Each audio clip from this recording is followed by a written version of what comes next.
আসসালামু আলাইকুম বন্ধুরা। এই মুহূর্তে আমি দাঁড়িয়ে আছি আমাদের গ্রামে ঐতিহ্য মাঠ, পুরনো ঈদগাহ মাঠ। এই মাঠে আমরা প্রতি বছর ঈদগাহ মাঠে নামাজ আদায় করি।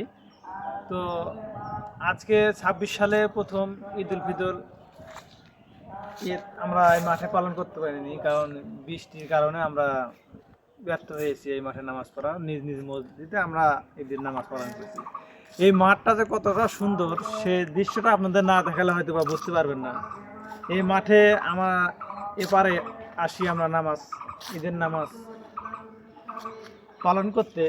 তো আমাদের এই মাঠে আছে সুন্দর একটা ব্রিজ, যে ব্রিজটা আপনারা দেখতে পাচ্ছেন, সেই ভাসমান সেতু আর কি, ডিজিটাল ভাসমান সেতু। তো আমরা এই মাঠ দিয়ে আর কি এই মাঠে আসি এই ব্রিজ দিয়ে। আর এই মাঠের পরিবেশটা তো আশেপাশে ঘোরাফেরা দেখতে পাচ্ছেন কেমন। এই মাঠের পূর্ব পাশে রয়েছে ধান শস্য আবাদ করে আমরা যে শস্যগুলো আমরা আমাদের জীবন বাঁচানোর ক্ষেত্রে যে শস্য আমাদের আবাদ করা হয় কৃষকরা, আমাদের মাঠের পাশেই তা রয়েছে। সাইডে রয়েছে নদী, সাইডে রয়েছে ঝড় জঙ্গল। কি নিয়ে আমাদের এই মাঠে আসলে পুরনো স্মৃতি জেগে ওঠে। আপনারা যারা শহরে থাকেন তারা শহরের দেয়ালের ভিতরে আবদ্ধ রয়ে গেছেন। আপনারা যদি এই গ্রামে আসেন, এই মাঠে আসেন, তাহলে বুঝতে পারবেন এই মাঠটা কত সুন্দর।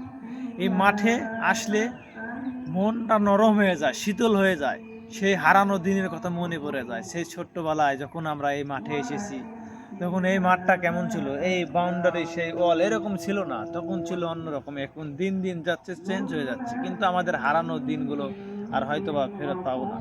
কিন্তু আমাদের এই মাঠটা এপারই রেখেছে ধান শস্যের ভিতরে, পাশে একটা নদী, সাইডে শস্য গাছপালা।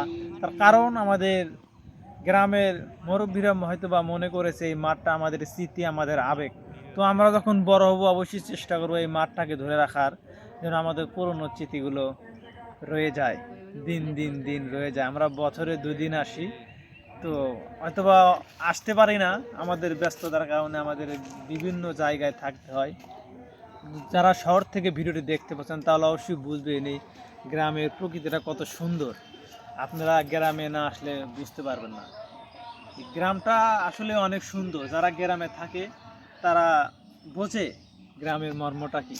ভিডিওটা আসলে শহর অঞ্চলের মানুষের জন্যই আর কি, গ্রামের দৃশ্যটাকে ফুটে তোলার জন্য।